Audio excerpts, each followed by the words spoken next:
إذا نلاحظ الشطرة الأولى من البيت 24 من منظومة المقدمة، يتكلم فيه إمامنا الجزري رحمه الله عن صفة الصفير في الحروف العربية. كانت العرب إذا نطقت 3 أحرف، وهي ما نراه أمامنا على الشاشة قد لون باللون الأحمر، كانت العرب إذا نطقتها خرج معها صوت حاد يشبه صفير الطائر، وهذا الصفير بسبب ضيق المخرج عند نطق هذه ال3 مما يؤدي إلى قوة صوت هذه الحروف. نلاحظ على اللوحة الصفير هو حدة في صوت الحرف تنشأ عن مروره في مجرى ضيق، وحروفه 3: الصاد والسين والزاي. نلاحظ الصورة التي على يسار اللوحة كيف أن مخرج الصاد والسين والزاي، وكنا قد شرحناه في المخارج عندما قال الإمام الجزري رحمه الله: والصفير مستكن منه ومن فوق الثنايا السفلى. بينا بأن على ناطق حروف الصفير وهي الصاد والسين والزاي أن يضع رأس لسانه على أسفل الصفحة الداخلية للثنايا السفلى. انظروا إلى الصورة التي على يسار اللوحة، عندنا الأسنان العليا وعندنا الأسنان السفلى.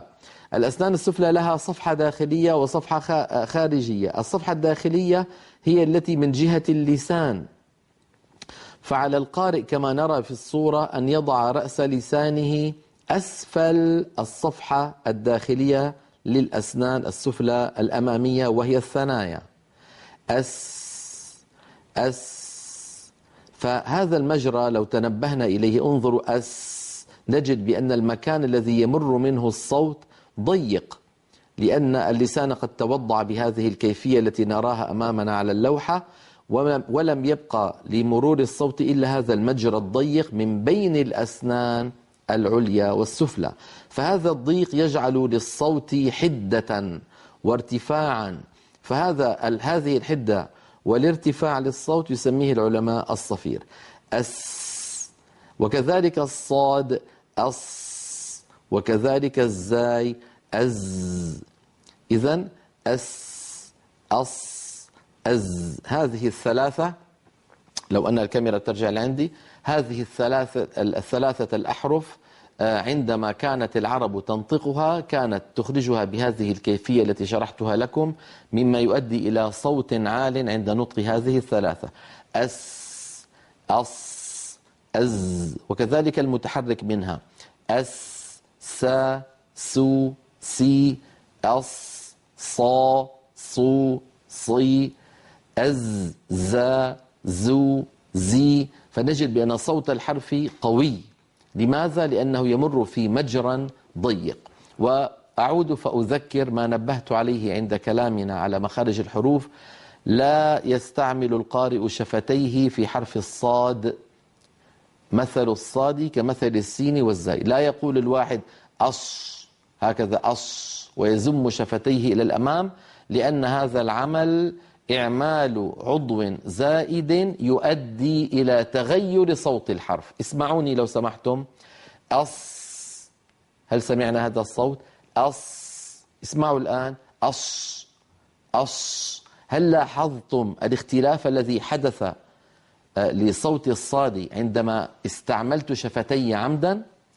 لم يذكر علماؤنا لا الخليل بن أحمد ولا سيبويه ولا الفراء ولا القطرب ولا الجرمي ولا أحد من الأئمة ذكر أن الشفتين تعملان في حرف الصاد.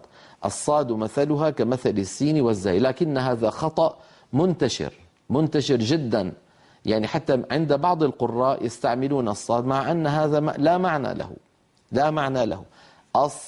صا صو صي سا سو سي زا زو زي.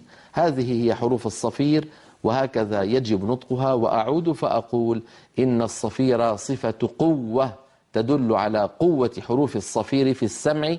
لذلك إذا كان في مثلا كنا نصلي مثلا في المسجد سنة قبلية أو بعدية، وإلى جانبك أخ متقن للقراءة ولو كان يقرأ سرا فإنك تسمع منه الصاد والسين في الفاتحة، مثلا اهدنا الصراط المستقيم، فتسمع الصراط والمستقيم. لماذا هذين الحرفين بالذات؟